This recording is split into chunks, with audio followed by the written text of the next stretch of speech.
Thank you for checking out the PlayStation Plus podcast. This is Max, and we're going to be looking at a clip from Sunday's PlayStation Plus podcast. Tune in every Sunday, 4 p.m. Eastern Time, for the hottest show in video games, where retro meets next gen. And we don't show for anyone. We cover the facts. We look into it. Guess what? We found the mascots in the Pupodcast with Frodo and Gandalf.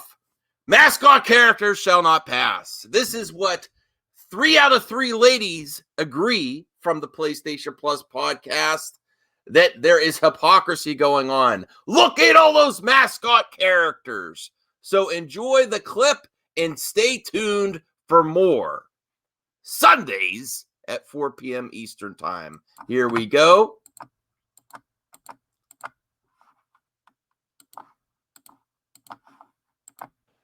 Tries to be I don't know why they didn't call it Fox and Force, because everything has to be exclusive. Okay. All the sprite art is got to have a mascot character.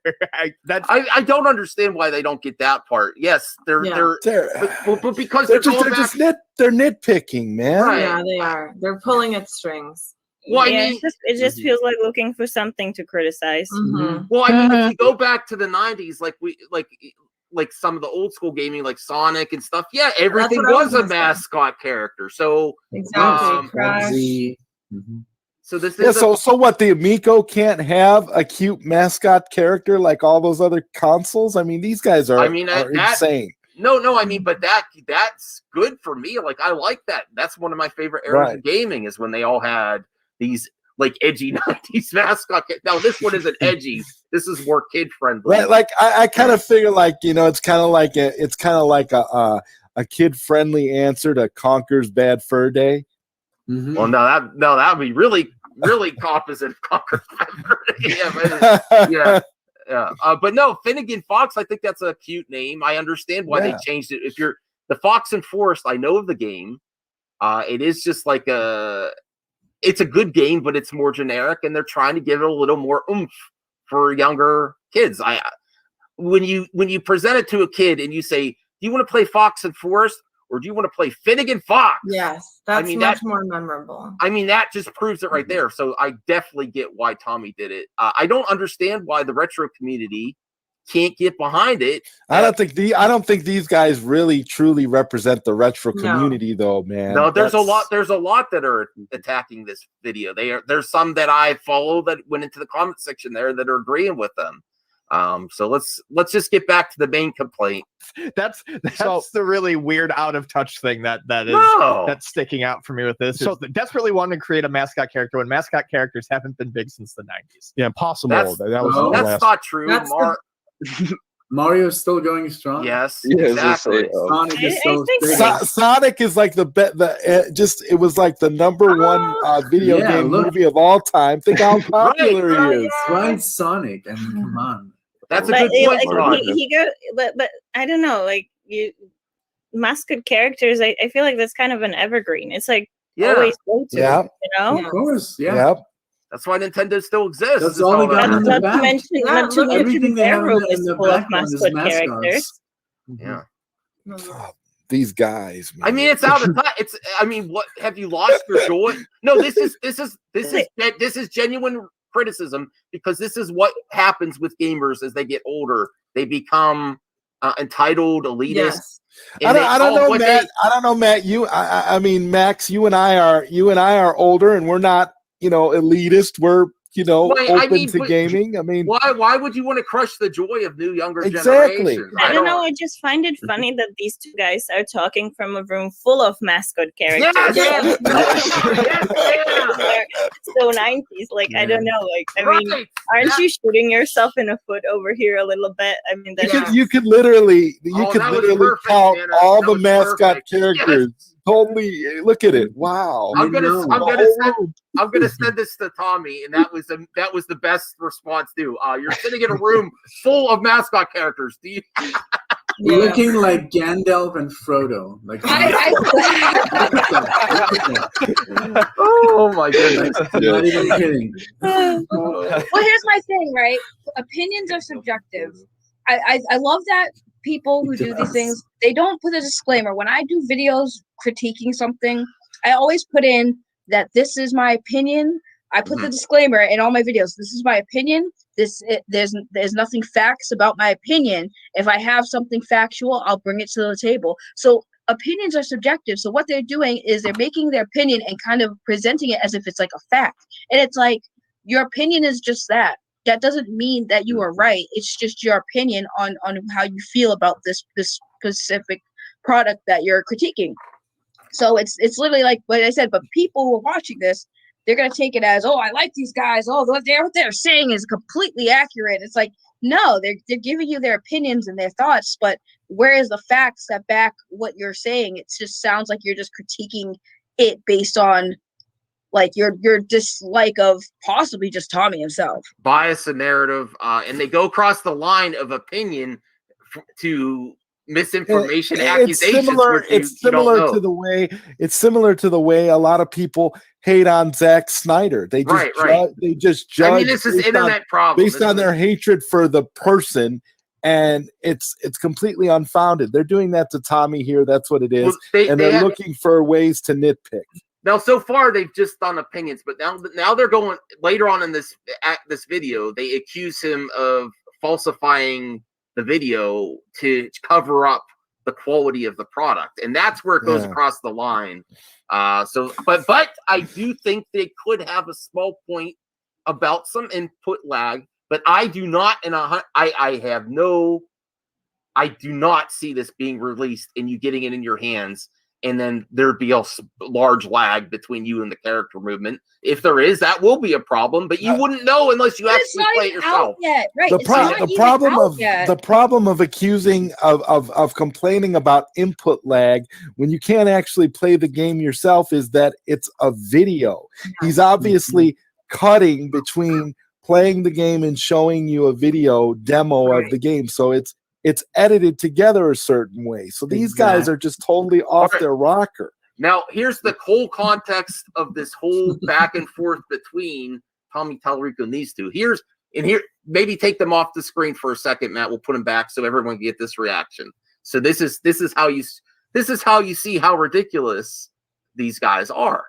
Okay, Tommy said he lives probably 30 miles away from them.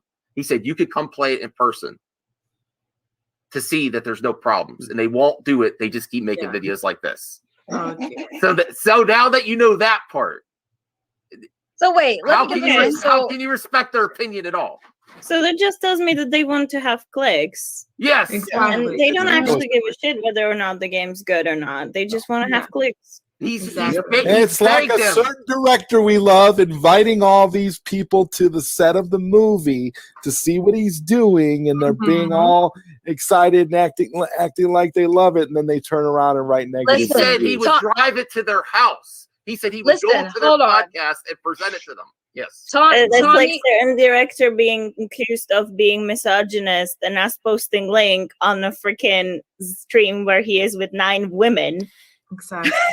All right. Yeah. Tommy, if you ever see this, and I'm going to say it here because I can obviously DM you, but Tommy, you can fly me out there anytime to test the Miko and give an honest review on it anytime you want. I've never been to California, so that's a win-win for me. So let me know, Tommy, if you're down. You can fly me out. I'll buy my own ticket if I have to, damn. I mean, he invited me. I'm a Mascot. Although I don't got money, so you might have to fund it, and I'll pay you when I get there. He invited me to come visit a television headquarters. He said, if you're ever around, come by. I'm like, so that's how legit he is. Like that's why I can't. Okay, if they have criticisms, but their spin is that they don't want a commercial on their stream because they said we'll do an interview, and they don't want him putting bad information, and they want to keep their opinions pure and not tainted by Tommy's not tainted by it by playing the actual product. I mean that's this is where we're at, and this isn't just Snyder Cut, and this is actual internet and social media problems, and people just are ridiculous. There's no good faith It's a pandemic of stupidity all across multiple platforms. There's no good faith in your criticism, because if someone says I'll address your criticisms right to you, then you should take it. And here's the thing about Tommy is it's not about the bigger people, right? It's not like these guys probably have a lot of followers or whatever on their channel. They do. So he gives everyone the time of day, including small people like myself. I'm trying to get him on an interview to talk about his life in the video game industry. We're going to be doing that hopefully soon. I had to postpone, but he's giving everybody a chance to get to know him and get to know his product. And what gaming company that is making, like, does Sony do that? Do you see the CEO of Sony reaching out to anyone on the internet to do things other than, oh yeah, we need Ninja to stream this game for us? No, all these major big gaming companies don't give a flying crap about us. Tommy actually does. He gives us the time of day. If you DM him right now and ask him about the Amico, he'll talk to you. He's not going to ignore you. It is a young company. I mean, like, I would expect that. I mean, that from like someone established like Microsoft or Sony, I wouldn't expect any of that from them. But Tommy, even if Tommy got as big as Sony and Microsoft, I still feel like he was very damnedest to at least try to still do what he's doing now, because that's just the type of personality. Well, because you can tell that Tommy is what we call genuine. A lot of these people out there are not. The Atari VCS is... Oh, go ahead. No, I was going to say, I think that the problem here is not, Tommy. I think the problem here is, the people on the other side. And it's not just these two guys, but, like we hinted on the certain director or stuff like that. I think that internet is full of people who are kind of hypocrites, first of all. Yeah. And second of all, people who do not actually think twice before they speak. They say things just because it gets them attention. Yes. But then when they're proven wrong, or when they face the possibility of being proven wrong, they do not like the idea of having to face that consequence of that. Like, I think that a big problem of people today is admitting, hey, I'm sorry, I was wrong. Right. Doubling and triple down and never apologize either. That's not the problem. I just say I love her? I absolutely love her right now. Okay, yeah. Thank you. Go sub to the Nerd Queens if you haven't. Everyone knows who they are, though, but go sub anyway. And yeah, you can't post links because we're not wrenches over on this channel. Oh, what's up with that, Matt? Wait, what? He doesn't have a single wrench on his channel. Well, maybe he doesn't know how to do it. But we should get back to the video. We're making Matt do too many things at once. Matt, we should get back to the video so you can see where they crossed the line of. Wait, what's Cito saying? Sony plays Ninja. No, why would you doubt that? Everyone pays Ninja to play games. Are you serious, Cito? I mean that's also. I wouldn't say Sony, but gaming companies, yes. I just used it. I used it as an analogy. Relax. It wasn't that deep, Cito. Right, it was an analogy. But yeah, everyone pays these influencers to play games. That's how Apex Legends got big. Respawn paid big streamers to stream Apex Legends. All right, Nintendo's even been doing that. Yeah, they're paying trailers. All right, so let's go back to the video where they now cross the line. Is even though I respect their opinion, I think it's wrong. I think it's perfect for Mascot characters to come back. I like the idea. I would love playing this with my nieces. I will play this. And it's easier platformer, so I know I will probably complete it. And Finnegan Fox sounds a lot better than Fox and Forest. But this is where they go across the line and start making accusations that he's defrauding the community and trying to take your money. And that they always go to this like, oh, he's not being truthful with the gameplay. And the man invited these guys to his house consistently. He said, we'll do it for charity. He said, we'll do it on wherever we want. Even if you don't want, he said, he doesn't even have to be live. I will do it private. I will bring it to you. They won't do it. They just want to say there's something wrong with it and not actually see it in person. So invalidates every opinion you ever have about it, Patney. I'm sorry. And I wanted to talk to Patney, but they say I'm a clout chaser or something if they don't want to talk to me. Max, you of all people. Wow. What's that, Saggy? I was gonna say I wouldn't want to chase any clout they have to offer. No thanks. All right. Well, let's see let's get to the point where they make the accusation. What we tried to do. So the problem is that the original sprite pixel art has been pasted over with this, I guess, Unity 3D-ish ordinary graphic style that everyone's like, what? Why did you? Well, I like to get to answer as a retro gamer for me and Zod, because I know me and Zod are mainly retro gamers.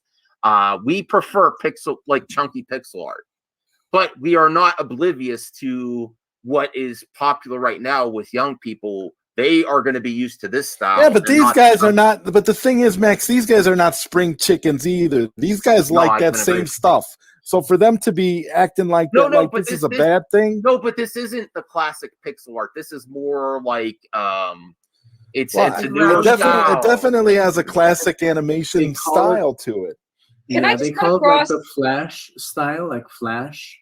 Yeah, but they say that is a negative thing, though. They say, I know. I think it looks great. Actually, Ghosts and Goblins, and I always talk about that. I apologize, but the new Ghosts and Goblins instead of sprites are using. Keep talking about Ghosts and Goblins. Oh my god, I love that! I can't wait. It's only today is the 11 more days and it comes out on the Switch. But it also has this like Monty Python, Flash looking. Instead of the sprites, Ghosts and Goblins back on. I mean, that's just the current style. But I'm okay with it, I mean, that's what younger kids, they say they want to make this as a natural transition from phone to this before you get to a Switch for younger people. Like there's an in-between. There's an opportunity to go in between before people get the Switch. And if you go, yes, it's going to resemble styles of graphics you see on phone games, but that's what children are into right now. It just makes sense. All right. Did you do this to this game? It looks ordinary. It doesn't look special. It looks like a Flash game to some people, or mobile style graphics. I think it looks like a 3D or CDI platformer. From like the mid to late 90s. That's how it looks to me. Yeah, it looks very. He did not just say CDI. Okay. Yes, he did. He said CDI. Wow, this guy. This guy is out of touch. This guy is out of touch. That is CDI. It was so fun. So that made you laugh. It's CDI. Okay. CDI. The mention of ordinary. CDI. It reminds me of CDI. It's very ordinary, pedestrian 2D art, and with everything that's been said about Fox and Forest in terms of its reviews and whatnot, it looks good. I think the game, at the very least, don't know anything about the gameplay. I think that the original sprite art looked good. Sure. On Fox and Forest. So I'm wondering why they felt like they needed to fix something that wasn't broken. Well, this is what I was thinking. I was like, well, why don't we just do a pause it? Can I just say, like, do these guys not understand? Number one, the game looks like it's targeted for young people. Like the whole console. Yes, preach, Maggie. This is the popular opinion, though. It's family orientated. So I'm sorry that they want it to be their retro system. It's not a retro system for you. It's for families. It's for kids to enjoy. That's why it doesn't have games like I'm sorry, Nick, it's not gonna have your Ghost and Goblins. I'm sorry. but it does have games that will be similar to it, but more kid friendly. So you have these two grown adults critiquing it as if they are the consumers. It's not for you, it's for families. It's for kids. It is for them too, but it's more for everyone. But here's my thing: it is more for everyone, but it's definitely catered for. It's targeted for families. It's targeted to families. Family friendly. Right. Yeah. It's a family friendly console. So obviously they need to have graphics and quote mascot characters that get the kids excited to play these characters. So like everything they're saying is just really biased and based on what they want, but they're not thinking about what families want. And that's what's bothering me with this interview, this critiquing. It's like it's for families. Xeno's comment, if you want to highlight that, Matt. Which one? The last one, the pixel art comment. Okay, the pixel art is much better to us because we're used to it. But to younger generations, it might not be. And the original game was average to good. It was it wasn't amazing. If they do enough tweaking. Now, what console was the original game for? It's for PlayStation 4, Switch, okay, Xbox. Okay. It's like a retro style independent game. But if they do small tweaks, make the gameplay a little bit better. And one of the criticisms was it was too hard for some people. So if I will let you know, because I'm getting this game. It's only $10. That factors into it for me as well. But yeah, I originally wanted the original old school pixel art, but they've improved the graphics too. Each time they show a game, the graphics are a little bit better. So there's a little bit more polish on this video. It could improve even more. They also like to say these are early, but even at this stage, I would buy this game. Let's get back to their final. I would have to get to their accusation though. I just got to say, it looks like it stinks in that room. To be honest, very musty, very musty. I mean, let's not. I mean, we don't want a blanket statement. Grouchy gamers. We don't want to clout chase, y'all. Calm it down. No, I mean, but we don't want to use stereotypes for gamers, but they're kindly, but sometimes don't be dumb and fall into your stereotype. They're falling into their grouchy old gamers, elitists that have the whole collection. Pat has the whole collection of the NES on cart, and he's complaining about mascots. Yeah, I mean that's your childhood, Pat.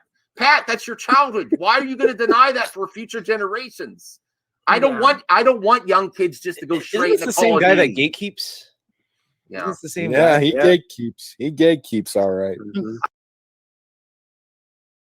Okay. So that's just a small. Well, that was a longer clip than I was expecting. But subscribe, like, comment below. Let us know. We're going to be covering the Miko. We're going to be covering retro and next gen on the PlayStation Plus podcast. Stay tuned, everyone.